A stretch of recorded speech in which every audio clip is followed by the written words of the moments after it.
Good evening, everybody, Hello. and welcome to our relatively irregular Wednesday stream.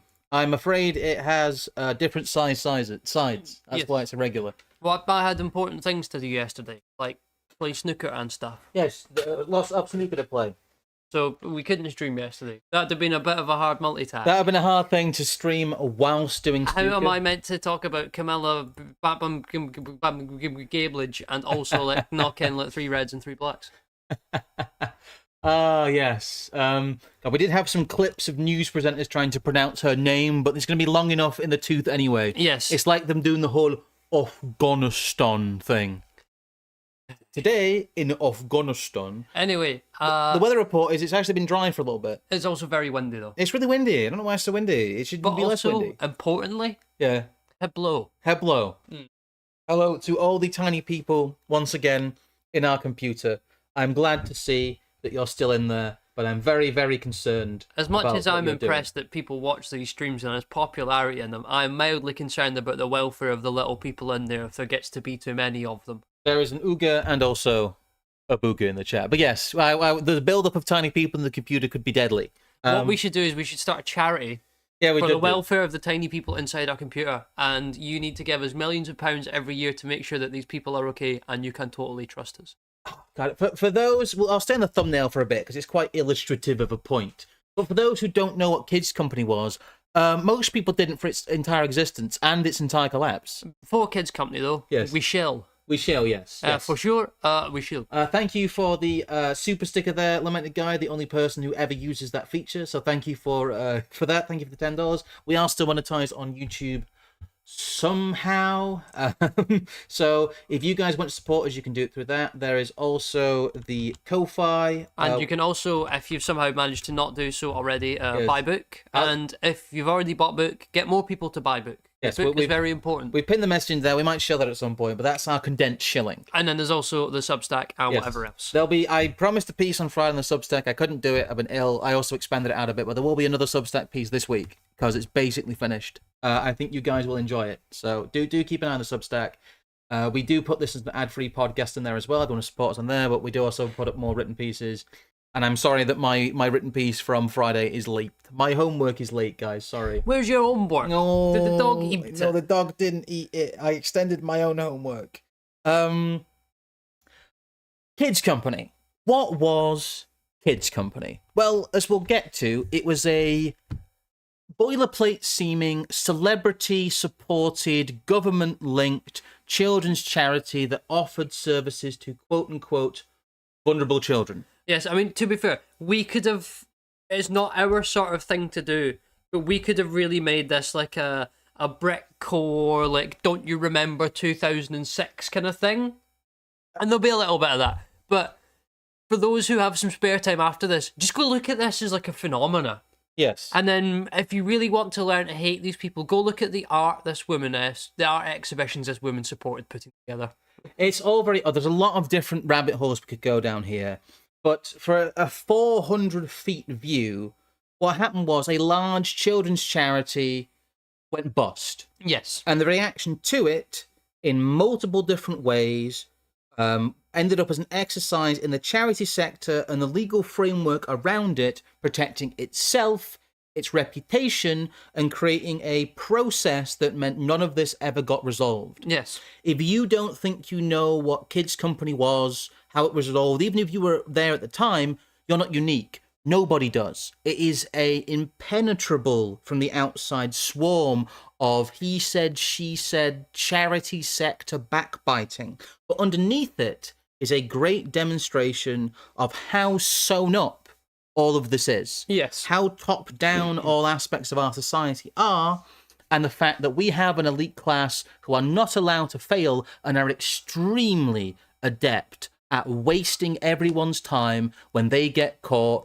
with their hands in the till or performatively supporting things that are effectively a giant money sink. And I think it's worth prefacing this stream as well with the fact that this is not a total treatment of the Charities Commission nor a universal presentation on all charities. However, we'll be getting to that soon. I think as we go through a lot of this, some of the charities and foundations people have problems with in Britain and how the attempt to combat them should consider in mind what we are going to show them through the story of Kids Company and how they might want to combat charities in future. Yes, that is also a quite important aspect of that. But yes, Kids Company was established in 1996 by one Camila Batmanghelidjh. Yes, We're close as I'm going to get to pronouncing that correctly. This is a post-mortem from the University of Birmingham. The collapse of Kids Company, a settling of accounts, yes. Shall I just read a bit of this then for a Yeah, bit of yeah, context? dude. This is actually quite good intro, that's why I put it first. To work with severely disadvantaged young people. It became insolvent and closed its door in August 2015. I mean, there's a bit of extra context here. Batmanghelidjh was a woman who described herself as operating very much in a purely therapeutic sort of sphere of operation. Yes. Somewhere between hypnosis, psychotherapy, and total pseudoscience sort of sociology bollocks. She was always sold as a psychotherapist. Though there's that little image we've got in the top corner of her to keep you reminded of this. She's floating and using her weird powers. I hadn't even noticed that. Yeah, That's she's brilliant. using her bizarre powers, but I'll snip back at the thumbnail. But she always wore these ridiculous outfits that look like they're not the traditional dress of anyone, and I am convinced that she wore these outfits to be nondescriptly ethnic in a way that all groups could relate to, and white people found baffling but generically ethnic. This is also, I think, as well, a great example of the sort of political canoodling and sort of bullshit we get from the leftist Iranian diaspora, which is a big thing AA goes into at some point. So this is a perfect example of this forum. God, there's lots to unpack here. We'll go into some of her background later, but this is a bit more of the boilerplate stuff of the It closed its doors in August 2015. This came after an apparent standoff with the UK government over funding, close media attention, and finally the announcement of a police investigation over allegations of physical and sexual abuse of the charity.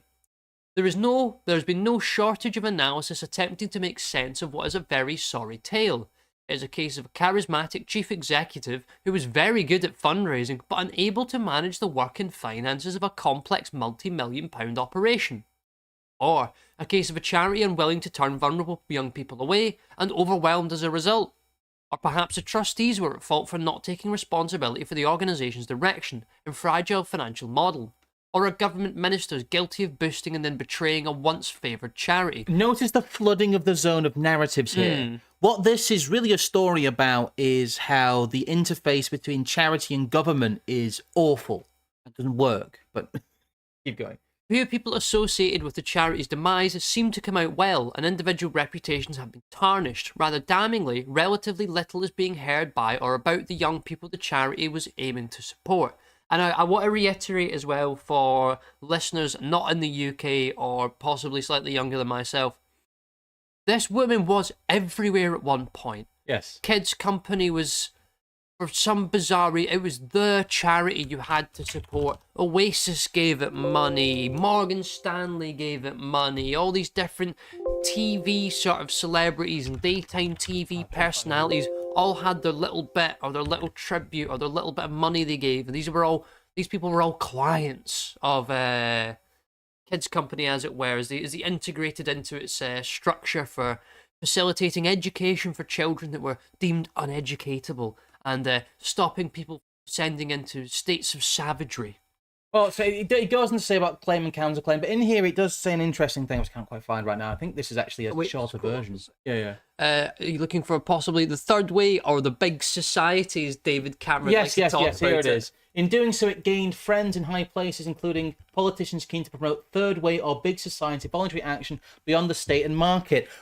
I was going to make right at the beginning of our little YouTube career here, I tried to talk about the hug a hoodie thing. And most people had no idea what I was talking about. But the big society hug a hoodie, cast your mind back to this is the liberal height of the Cameron administration. 2013 is the Gay Marriage Equality Act is already in. This is full luxury gay Cameronism. And I think as well it's an important point to make here that as much as Kids Company itself was not an aspect of Blairism, it was something that very much became integrated in governance during the Blairite period. Yes. And both in terms of the narrative that something like that was trying to portray and functionally the structure that it had in relation to the government was something at this period of time, Cameronites, or whatever you want to call them, were trying to carry on. Yes. This was an attempt to carry that sort of lineage on. But, and we yeah. can see throughout this how badly that effort went. Well, again, what this became was an exercise in the defence, actually a two-sided defence, in my opinion, of the charity sector as a whole, Yes. and all of the legal stuff and all of the interface around it, and the anarcho-tyranny of the fact that to operate as a registered charity in this country is basically impossible unless the government gives you, gives you carte blanche, do what you want. Yes. There are people who are given carte blanche, do what they want, and there are people who don't run charities, and never the two shall meet. And I think if there was a last bit of context where we start to get more into the specific examples of this, I think it's worth considering, as it's written about here, that we should consider this not just from the lens of, charities and social progress and singular NGOs, but that fundamentally for the sort of people who work for something like the Charity Commission or an aspect of the civil service, studying this situation so it can't happen again is very important. I mean, that's why, as it's asking the question here, as such, its apparent success in responding to social policy failure was a product of its and our times. It also shows perhaps the perils for voluntary organisations in getting close to both government and the media, as things can turn awry very quickly indeed. In fact, it sits within much more intense and critical media and government scrutiny of the work of charities of late, covering, for example, salaries, fundraising, deals with private companies, and most recently the use of public funds for campaigning. Yes. There was a huge thing here where it turned out that basically all the charities in the UK that were large were just government departments.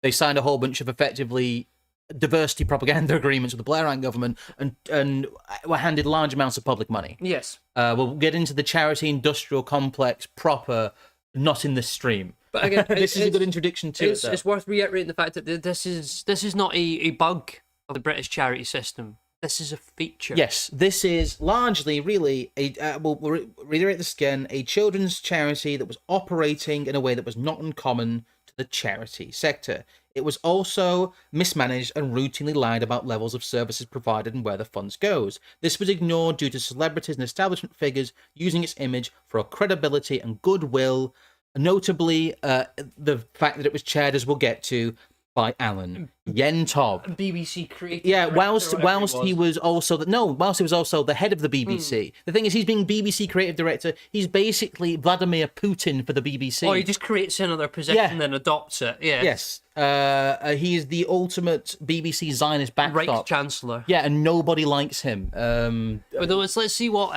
let's for a bit of a laugh. Well, what have we got in this here? is a section just called the Cult of Camila, because really how this functions is Camila Batmanghelidjh, newsreaders fawning over her ethnic name, is the ultimate late 90s Blairite fundraising figure. I mean, your instinct tells you that this person's a scam artist. And it turns out she was a scam artist, as we'll get to. There's been a lot of revisionism, but yes, spoiler alert, this woman stole loads of people's money and spent it on herself. You can tell by looking at her. But we're not. The thing I want to do here is we're not allowed to do this maths anymore. We're not allowed to go foreign person with funny outfit and unpronounceable name equals scam. Yeah, equals scams. Remember Fake Shake? Yeah, you have that inverted. Unpronounceable foreign name and awry clothing equals you cannot suspect this person, otherwise you'll be driven from polite society. Anyways. Yes.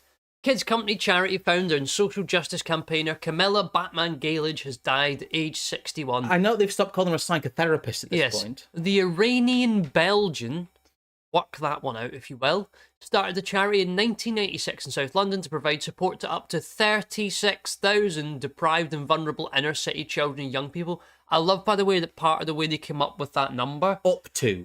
No. Part of the way they came up with that estimate was that if 4 people in a school of 1,200 were receiving treatment from Kids Company, they considered all 1,200 pupils to be under their care because they were benefiting from the knock-on effects.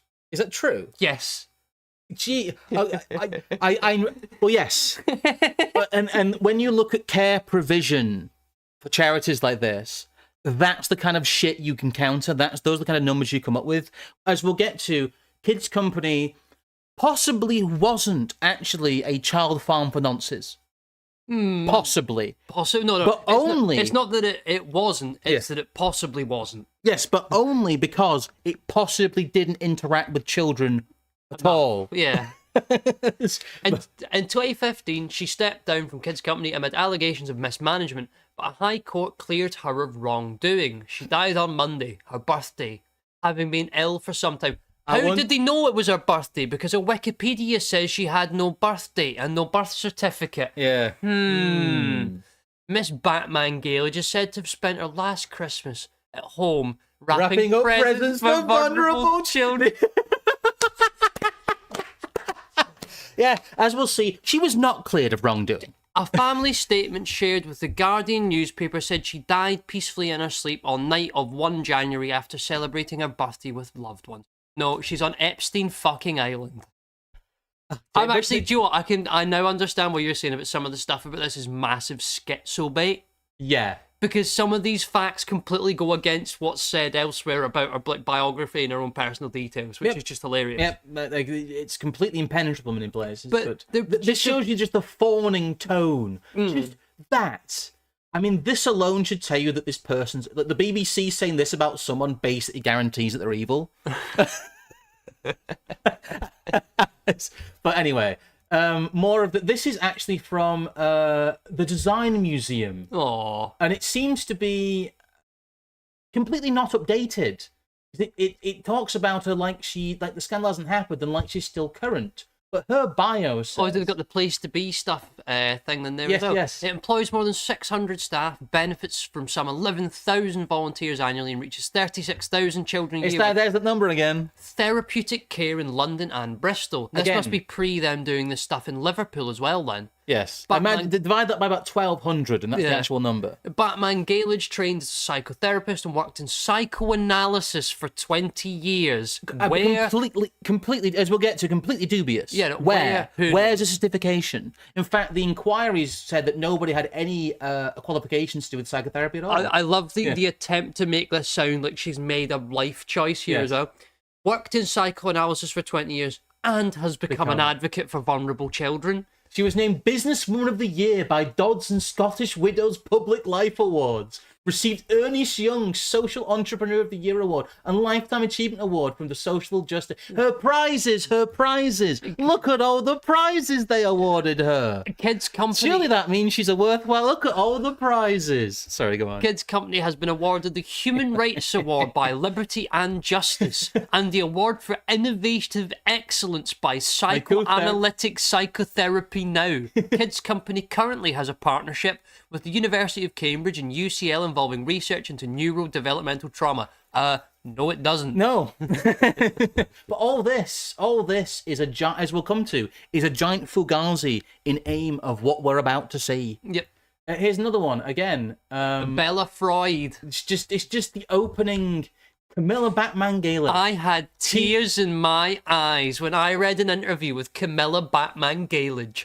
It moved me, the way she spoke about the young people she worked with through her charity Kids Company.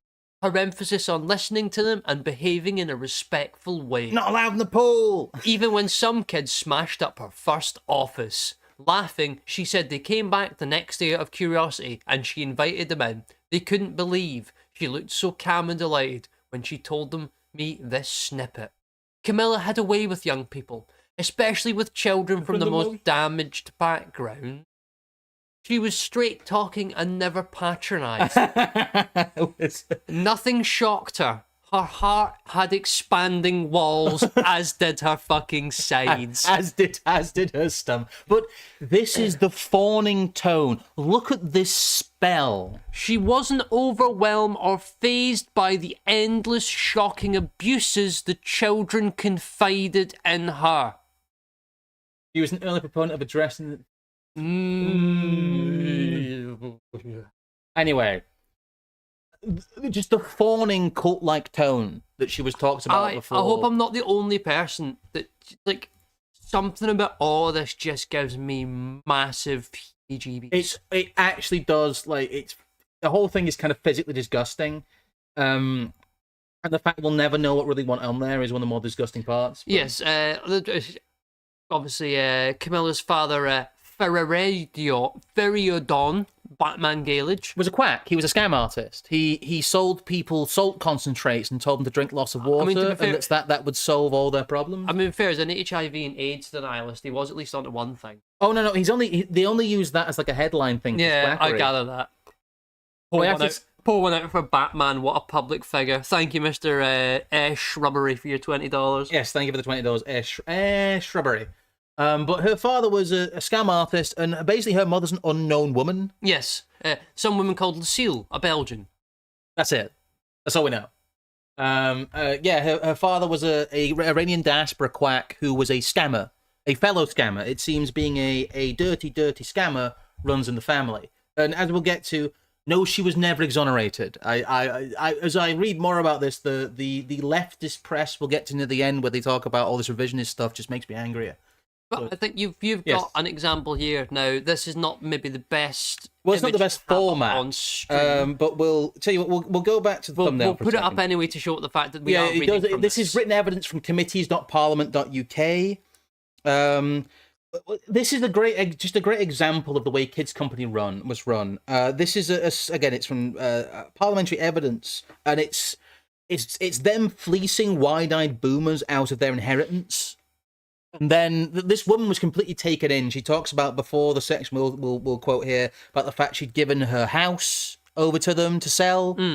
She'd given them another £200,000, and she'd even gone as far as to volunteer for them. Yes, and that's when the whole story started to fall apart. But she had literally, after a meeting, I think personally with Mrs. Batmanghelidjh, been convinced into handing over quite an expensive family home that are sort of later children who now in their 30s and 40s no longer required. Well, she also talks about the fact that the numbers that she was quoted, they talk about feeding 3,000 children, were allegedly fed every week. My colleagues and I shared sandwiches in the dining hall.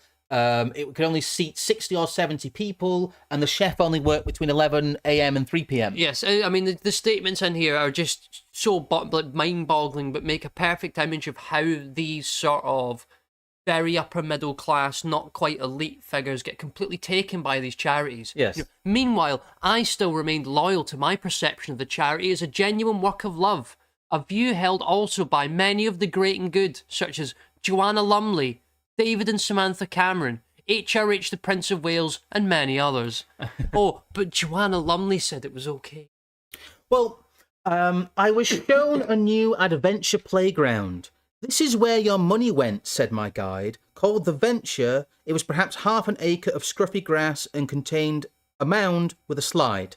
Children played with water or sat and painted inside a club building. A brief walk away, the Morgan Stanley House, the Heart Yard, was full of rooms, many with couches or beds for relaxation or counselling, but most of them empty of people. Gay young men seem to be in charge. Can we just pause for a second as well? I wonder what the implication is in there, given the fact that this, as we'll get in context, is a 76-year-old woman who has just decided to mention the proliferation of empty rooms with beds and couches, and then also the fact that this place was primarily staffed by young gay men.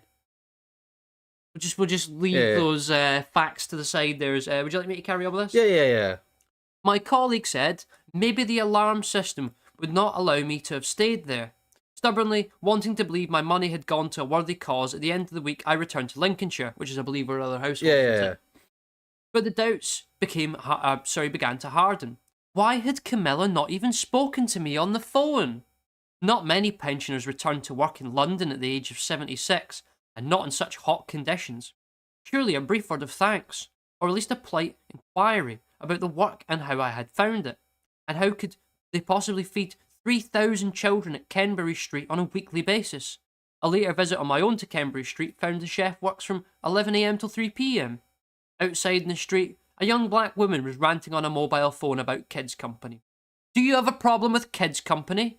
I asked. She shouted, "You pay me more than Camilla, and I tell you all about Kids Company," was the reply. I just hey, well, after the collapse of Kids Company, this should give you a bit of a flavour here. There was a BBC documentary made. This BBC documentary, if this is the 2015 one, happened as... Yes. Like, literally weeks before they filmed some of this, and then it went tits up. Yeah, they were filming a documentary about Kids Company as it went tits up. And this is just extra. I would like you to watch this. This was the story Lawrence didn't want to talk about.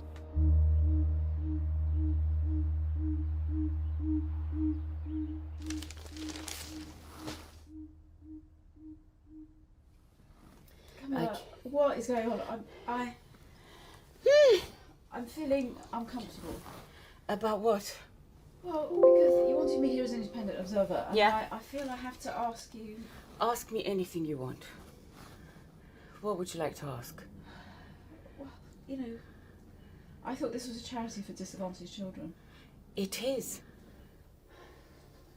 Could you not have found another house without a swimming pool? I mean, it was that. I mean, in retrospect, Well, do you not think that that was an error of judgment? again, I didn't think about it. I didn't think about it in terms of what outsiders would think. I made sure that I rented the swimming pool separately. And it's not a luxury pool. It's a pool the size of this floor. For the last 30 years, Camilla herself has lived in a modest 2-bedroom flat.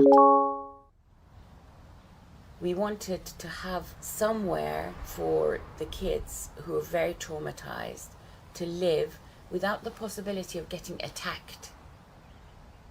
Come to the mansion swimming pool, Lynn.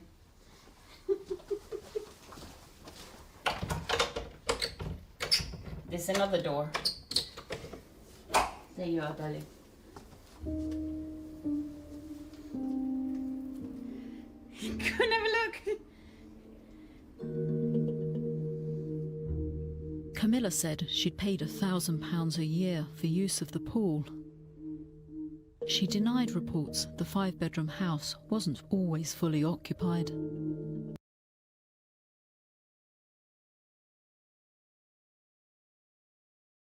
There we go. It's just all that stuff. It's just all that stuff. Double there. check in the chat, make sure we've got the audio for that correctly. We don't tend to play clips, so hopefully that wasn't too loud for people. No. But I absolutely love the fact that she's like, well, it's not a luxury pool. Absolutely no way is it a luxury pool. And it actually turned out later that she'd given instructions that the children couldn't use the pool, and it was her pool. It's like such a. I look out for the children, but I rent a giant mansion that I live in myself, and I have exclusive use of the pool for. Yes, I'm enjoying some of the people in chat as well, who I presume have never seen or heard of this woman whatever before, and they go, "What the hell's with the accent?" Yes, she has like a weird, like fake psychopath voice. Yeah, the only way you can describe it. She obviously strikes me as someone who I think's clearly very switched on. Yeah. To a lot of social cues, a lot of the way she speaks, a lot of the mannerisms she has are, I think, very much based on looking like an innocent fat woman. I would say, an example I want to bring up is the whole Captain Tom charity thing. Yes, during COVID. Yes, because these were outsiders, and what happens when outsiders create charities and treat themselves like Camila Batmanghelidjh did. They got pulled up on it. Yes, and it's a great example that elite support is the only way that you can run one of these charities, because all of these charities have these disgusting amounts to spend either on admin or on the people who are on the boards. But this is only the swimming pool's only one bit. Yes, there is a smorgasbord of examples, too many to actually put in this stream and make it like consumable. The big thing, and the high level picture of this is that Kids Company did not keep accounts. Kids Company kept basically no accounts. Yes. For the extremely large amounts, as we get to, of government money that it took in. But what we do know is that Camilla had her own chauffeur, and the chauffeur's daughter had boarding school fees paid by Kids Company. Well, the thing as well, and I noticed this looking at not necessarily the select committee, but I believe the charity commission report. Yeah, I think it's the audit prior to. There's been so many as we'll get to. I think this is from about 2006 right up until about 2013, where they are spending something like nearly 100% of their monthly intake back out. Yes. And it based on what they're trying to suggest is that as a charity, what it means is you're always at risk of insolvency. But clearly what that demonstrates to me is that money in, money out. Yeah. It's being washed. Yes. You know, the straight away, if you had an organisation of this scale under your control, or even if you were a board member or a trustee on it, and that much money was going in and out at that rate of circulation, be pulled in and done for bloody some sort of embezzlement or money laundering investigation almost instantly. Never mind the fact that all this stuff's going on at the same bloody time. Well, here we go. The big thing here is the fact that 47 million in public funds were given to a charity they knew to be unstable and incapable of keeping financial records. Let's just jump to here's the key findings of the National Audit Office's investigation into the government funding of Kids Company. Received at least £46 million of public funding, £42 million in central government grants, and £2 million from local authorities, and £2 million in grants from a number of lottery bodies. The majority of the funding, £28 million, came directly from the Department of Education and its predecessors. The Cabinet Office, the Department for Work and Pensions, Department for Communities and Local Government, and the Department of Health also made significant contributions between 2013 and 2015. In addition, Kids Company accounts for the 2003 report that, Inland Revenue, now HMRC, wrote off tax debts of over £500,000. Kids Company received larger grants than any other charity from Department for Education's grant programmes. In 2008 and 2011, Kids Company successfully bid for funding under competitive grant programmes and was awarded a total of £21.7 million, the largest amount that any charity received under either programme. In 2008, Kids Company received 20% of the available funding for the grant programme. The remainder was shared between 42 other charities. In 2011, Kids Company received over twice the amount received by any other grant recipient. So someone had picked a winner here. Yes. For some reason, not entirely, I think, known to us, we could speculate. Yeah. It was basically picked as a winner, wasn't it? This was meant to be the sort of crowning jewel in the charity complex to demonstrate that you can throw money at social problems and fix them. You've got a psychotherapist, half Iranian, with a crazy fat woman with a crazy outfit on, and you've got everything. You've got Alan Yentob on the board. Kids Company has not had to compete. Had not competed for its annual grant since 2013 after it failed to win grants through the competitive process the Department for Education made a public interest case for, continuing to fund Kids Company outside of the comprehensive process due to the precedent. DFE had funded the charities in sunk cost, basically. The quality of the work a Kids Company did, which doesn't exist. We never found any of it. But what you'll find is that as soon as Kids Company was asked where its money went, they went, but the children. We'll get to Alan Yentob doing that soon, guys, don't worry. Ministers asked the Department of Education to coordinate a 2-year cross-government grant. So they didn't win in the bidding process and still got it. Government was aware that Kids Company relied on government grants to manage cash flow. The charity requested early payment for grants in December 2013, 2014. Government agreed to these requests and paid the whole annual grant for 2015-2016 in April 2015, rather than quarterly as in previous years. That sounds like money laundering. But that is absolutely insane. If you know anything about how charities are supposed to operate and how the government's supposed to give people money, that is mental. And I just want to reiterate. And then here we go. Until 2013, the government relied heavily on Kids Company's self-assessment to monitor its performance. So go on. I just want to reiterate, when you sit there and think, we need to engage in lawfare against Hope Not Hate or the Roundtree Foundation or something like that, this is what you're up against.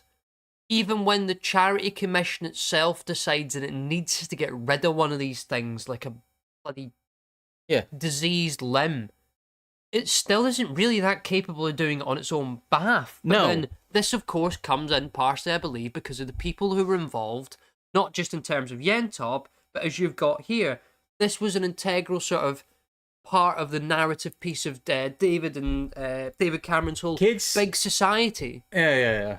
Oh, God, where's the image gone there? There he is. There he is, Mr. Cameron, looking sad. David Cameron defends $3 million grant to close charity. And him and David and his wife Samantha used this as a huge promotional point. Yeah.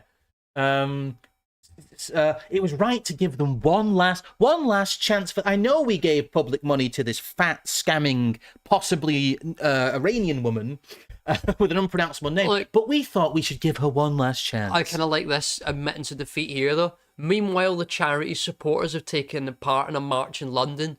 About 150 people walked from the charity's former centre to Parliament. Well, that's what I mean. It's not... Where are these thousands of families that are being supported? Where are they? We could get more people to march in London. Yes, we could do. Where are the... 46 million pounds worth of public funding. But I think who are the people that Kids Company helped? Where are they? But I think part of that is just a demonstration. This is obviously all PR. Yeah. It's all PR, and then maybe possibly whatever else is going on at the same time. Anyway, we have quite a lot to get through here. There's also Prince Charles Day on the other side of the tracks. Here he is with Miss Batman. And Britain's budding young snooker pro there. Yeah. Oh, God. Charles meet with the Kids Company in Lambeth. Looks like she ate them. Yes. Here we go. It turns out that Alan Yentob, as this was all going on, is one of the chairs and main advocates for Kids Company.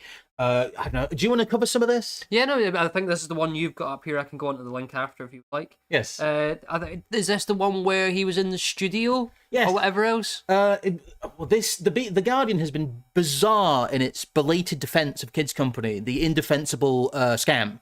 But during the collapse of it, they were a bit more on message. What you'll notice in this, as we go further, is the narrative here changes about 7 times.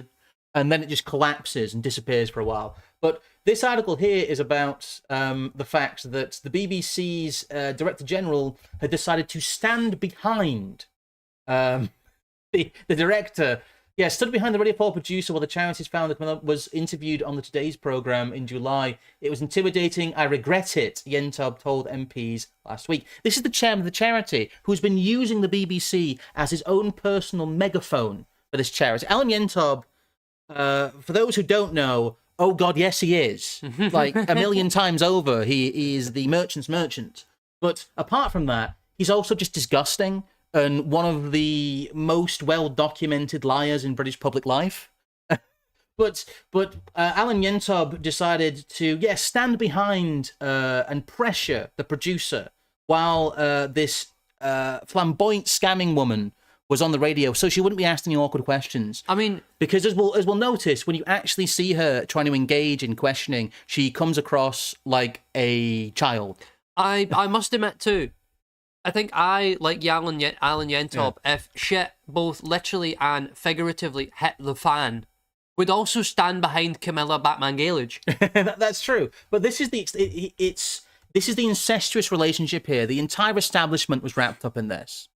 And when you see later, as the abuse allegations start flying, someone like Alan Yentob coming out from on high and saying, that penniless, abused child who says they were abused, no, they didn't, no, they weren't. And but these are the same. No, you can't say that. You've got to listen to the children. You can't blame them for anything. I mean, there's this little snippet here. Here we go. Well, this is how far Alan Yentob went around saying ridiculous lies. Well, what I was going to say is it was all about bolstering narratives. Yes. At the BBC, he used his position to pressure people not to put out reports. Yes. He then used his position at the BBC when writing emails on behalf of Kids Company to MPs.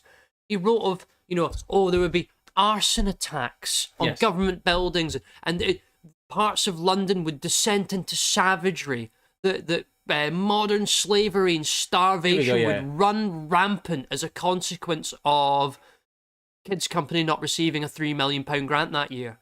The chair's Kids Company sent an email to the government warning of a high risk of arson attacks on government buildings if the charity were to close. BuzzFeed and BBC Newsnight have learned. The message was contained in a document sent to Cabinet Office on 2nd of June by the charity chair, Alan Yentob. Oy vey, if you don't give our child trafficking ring give money, our we'll child firebomb your trafficking- traffic We'll bill. firebomb your public buildings if you don't give my charity. Don't give my charity its funding. Thank you, Alan Yentob. Extremely in character. The Cabinet Office has acknowledged that it received the documents, but said the memo was not responsible for the eventual decision to give the charity the funds. And this man's the head of the fucking BBC. How is anyone supposed to get a fair shake against this fat Iranian woman scam with Alan fucking Yentob sat there going, if you close my charity, buildings will be firebombed? Worth checking the chats there. I think there might have been one or two that come in we might have missed. Yes, we'll make sure. There's a couple. There's a tenner there from Moped Man. Please tell me she passed childless and has been removed from the gene pool. I don't think she could ever fit in a pair of jeans, but we all get that pint on you. Thank you. It's very frustrating how organised charities like this have become synonymous with charity as a concept. Funny you say that. Thank you, Salad Fork, for your Canadian Kanakistani Kopecks. For your Canuck bucks, yes. Kanakistani Kopecks. But yes, there's also the whole bizarre sort of nonsense that was the Parliamentary Select Committee as well, involving both Yentob and her at the same time. And we've got a couple clips of this. Will we just stick these up and then we'll chat about it? Give me a second here. Let me pause this. Sorry. Let me double check I'm not blowing your ears out, first of all. But yeah, so we'll go for these clips.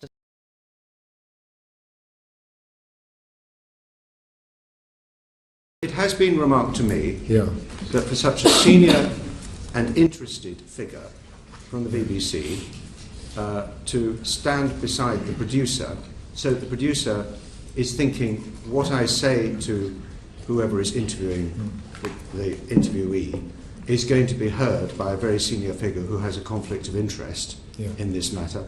Don't you think that was... Well, they invited him in. Can I put in perspective? They invited me to be on the programme, and I said, well, I'll bring Camila. Then you should behave more like a guest rather than as a... Well, I think, you know, in all of this, you do have to understand that for all these years, I've been there to support these children. I had disclosed my position. That. No, I don't think it was. You, I'm not a particularly. In retrospect, was it really appropriate for you to go and stand behind the producer so you could hear what he was telling? I didn't stand behind the producer. Well, you see, you see it differently. I just thought I was there to listen to what Camilla said, and this is an organisation that I'm familiar with. So but perhaps, in retrospect, was it a well, if it was intimidating, I regret it. Put it that way. Yes. I think that's a good thing to have put on the record. Yes.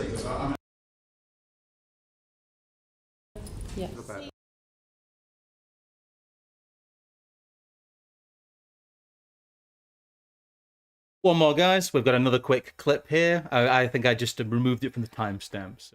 Give me a sec. Yeah. An increasingly combative Camila Batmanghelidjh threw her own questions back. I would like to ask you on what basis you've decided that this is a failing charity. Because if because it's it's on the gone basis... bust. No, hold on. There was incredulity at some of Kids Company's spending decisions. How do you help someone's mental health by buying them a pair of shoes that cost £150? Excuse me, because I think the way...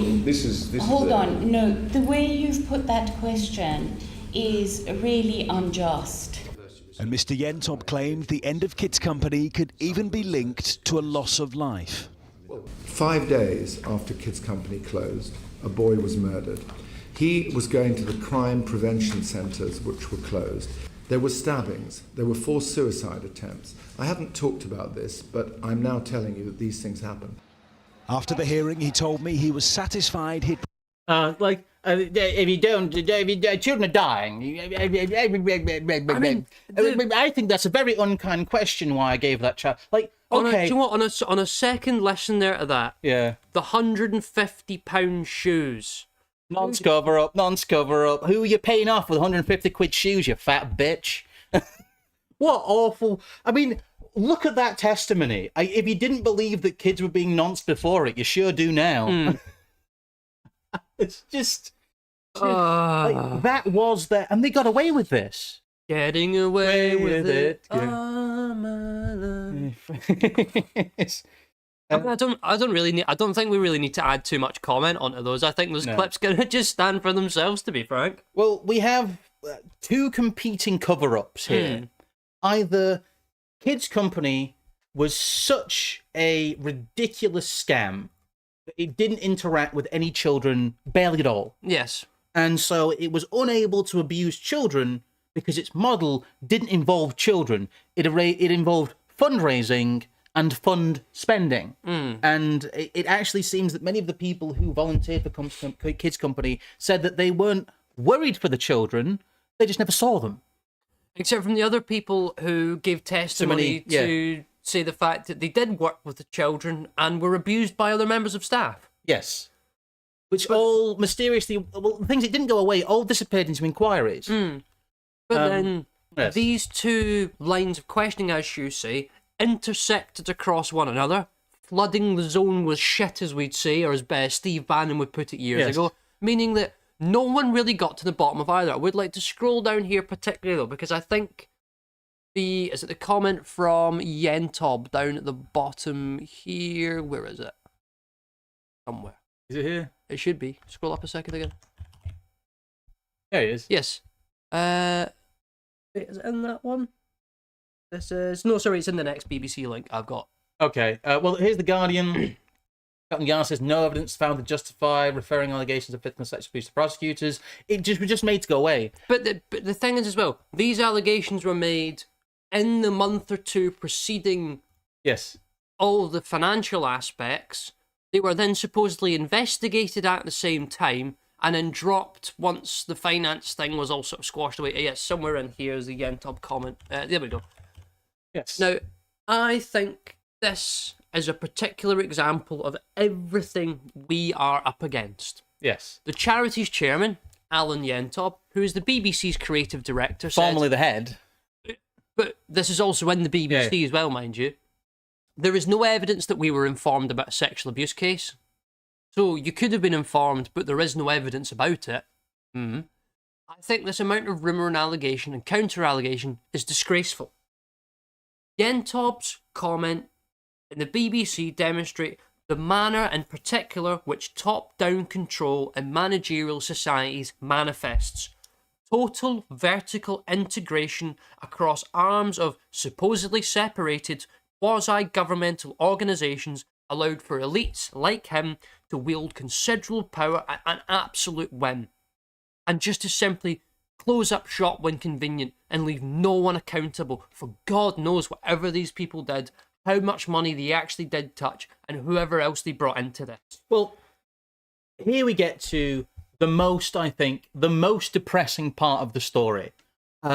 It gets worse. But I think that there was a... let me. Sorry, go on here. No, I was going to say, it's a final thing to that. Yeah. Given this process of vertical integration from the top at the government, at the cabinet level, down to Camila Batmanghelidjh and a little charity on the street. This is how this legitimacy thing we were talking about a couple of weeks ago can be reversed and inverted and twisted in a million other ways. You can use this thing to make yourself look good until it's no longer convenient to you, and then you evacuate the thing with the help of Alan Yentob and run away from it and get to look like you've done something worthwhile. Yes, but this is... What happened was, Kids Company affair disappeared into an endless public inquiry that took until 2022 to deliver a final report. This was partly due to a concurrent ongoing High Court case to ban the trustees in the procedural sounding official receiver versus Batmanghelidjh and others, which, from looking at the court documents, was a deliberately incompetent attempt to ban all of the trustees of the charity, many of which weren't particularly involved in it, from being part of a charity through the High Court, which was not particularly appropriate. And this whole thing went on for years and collapsed and cost the taxpayer £8 million. But once again, though, this was kept in an endless legal process for years. As soon as this happened, a report came out that was then immediately challenged in the High Court. But I'll get to it here. England and Wales Charity Commission released a result of inquiry into Kids Company. On 20th of August, the Charity Commission launched a statutory inquiry into the keeping of Kids Company following the charity having to cease trading earlier that month against the backdrop of financial examination, issues with funding and donors, and a police inquiry into the allegations of sexual abuse. On February 22nd, 2022, the Charity Commission finally released the result of this inquiry, having waited until a High Court case brought by the official receiver against the trustees was considered. So here we go. An inquiry launched in 2015 delivers its results 7 years later. Although the High Court judgment dismissed the official receiver's claim that the trustees were unfit to act as charity trustees or company directors again, and praised the care and commitment the trustees showed in highly challenging circumstances, the Charity Commission found that there was evidence of mismanagement of Kids Company, not least in the case of late and missed payments to HMRC. Oh. Staff and other creditors due to financial issues. However, the approach the Commission had taken has been criticised by The Guardian for not doing enough to set the record straight. But it's the fact that, they just didn't pay their tax bill on the right time. This fat Iranian woman and Alan Yentob took £8 million from Coldplay and could only point to about 4 kids they'd helped. Yeah. And this is the end result. This is what happens when the charity scam gets revealed. There are endless legal wranglings. A Kids Company update, Charity Commission inquiry into Kids Company collapsed to be reviewed by High Court. 2023, it's still going on. 2025, vindicated. Kids Company wins landmark legal battle against Charity Commission. Basically, the Charity Commission was told to reword minorly a couple of bits.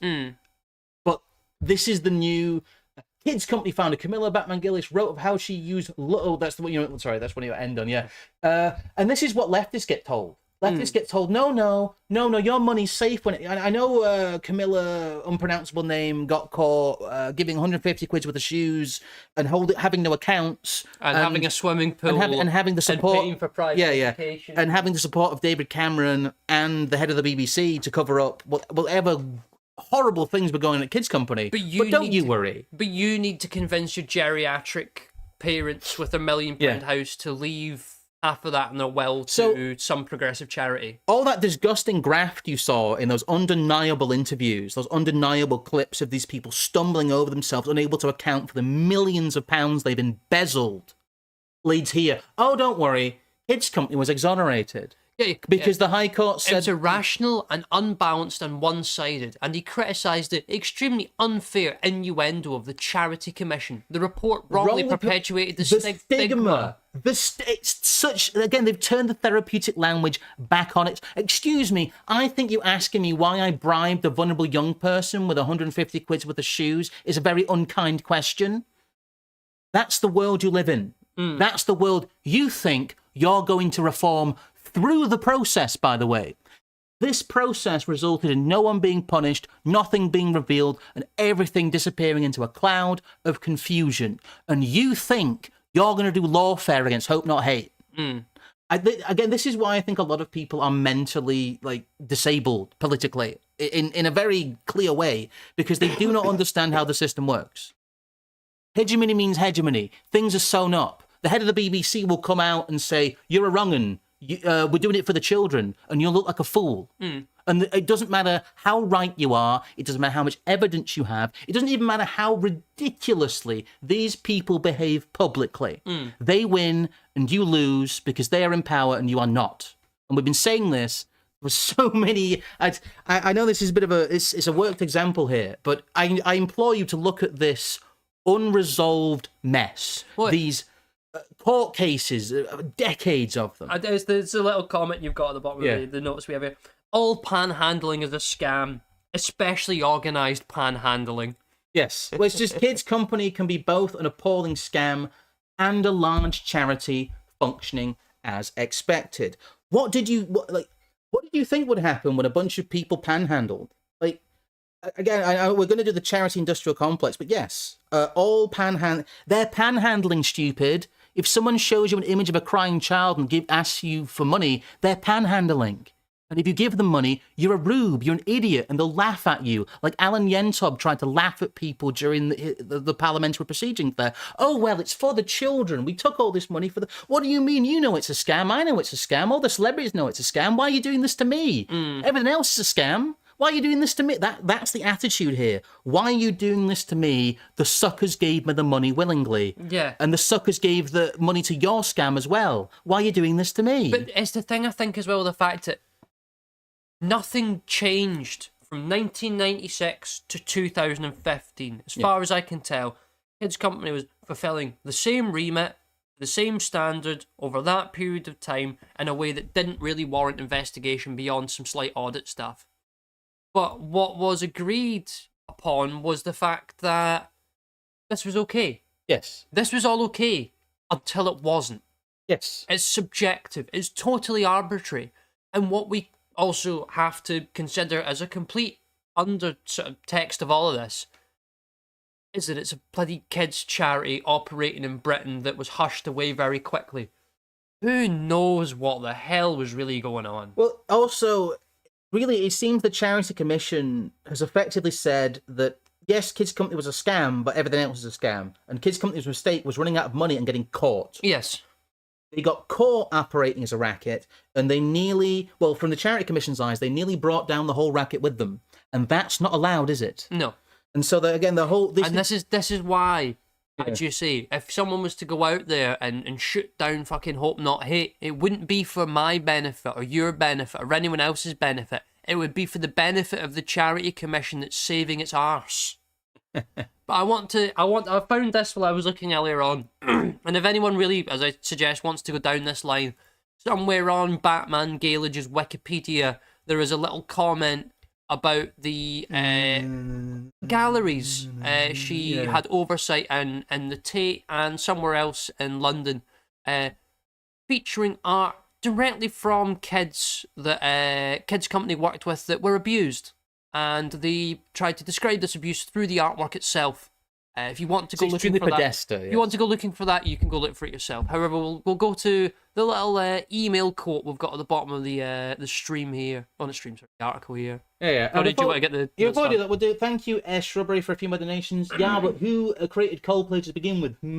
The trails of dough for charities are. Yes, the trails of dough for charities are often untraceable. That's one of the problems with it. Oh, we're just a charity. If it isn't a charity, they use another way. Cities always invent new ways to conceal their tracks. But it's the insidiousness of this is what altruism has become in most people's minds. Altruism is something to be managerialized. You can't engage in altruism without this stuff. Yes, there is a layer inserted between you and the altruistic impulse called the charity. And this is what it is in all its managerial glory. But yes, Kids Company founder Camila Batmanghelidjh wrote how she used loving blackmail to secure funding. I believe this was... Shall I get the little That's thing the here? quotes at the bottom here. Fuck off. Here we go. Oh, there we go. Yes, so this was internal communication between her and other individuals of Kids Company in 2013. Yes. They had just received a grant of £4.5 million from Whitehall. And in Batmanghelidjh's own words, there was definitely loving blackmail, arm twisting, and all manner of ghetto strategies before we got to this point. But you know what we love, politicians? We have compassion for them, and we're always waiting to rehabilitate them. Read between the lines. Thank you, and have an extremely black pill evening. But do enjoy the nice weather if you have some over the weekend and go to the pub. Oh, go to the pub. Ooh. We'll see you later.